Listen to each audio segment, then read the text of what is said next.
అందరికీ నమస్తే అండి. ఈ రోజు స్పీచ్ థెరపిస్ట్ గా వర్క్ చేస్తూ సోషల్ మీడియాలో యాక్టివ్ గా ఉంటున్న పూర్ణిమ గారు పుట్టినరోజు. పూర్ణిమ గారు పుట్టినరోజు సందర్భంగా తన స్నేహితురాలైన భవానీ గారు ఈ రోజు అంతకు అన్నదానం చేస్తూ పిల్లలకి స్నాక్స్ కూడా. పూర్ణిమ గారు మీరు ఇలాంటి పుట్టినరోజులు మరెన్నో జరుపుకోవాలని మనస్ఫూర్తిగా కోరుకుంటోంది అందరితో సుఖీభవ. మరి ముఖ్యంగా మీ స్నేహితురాలైన భవానీ గారి నుంచి మీకు మరొకసారి ప్రత్యేకమైన జన్మదిన శుభాకాంక్షలు. భవానీ గారు ఆకలితున్న వారికి అన్నం పెట్టాలన్న మా ఆలోచనతో సహకరిస్తున్నందుకు thank you so much. God bless you all. Happy birthday Purnima గారు.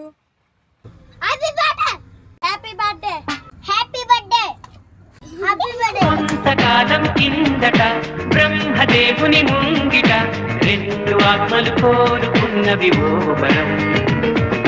రూపురేఖలు వేరట ఊపిరొకటే చాలట, ఆవరాన్నే స్నేహమంటున్నా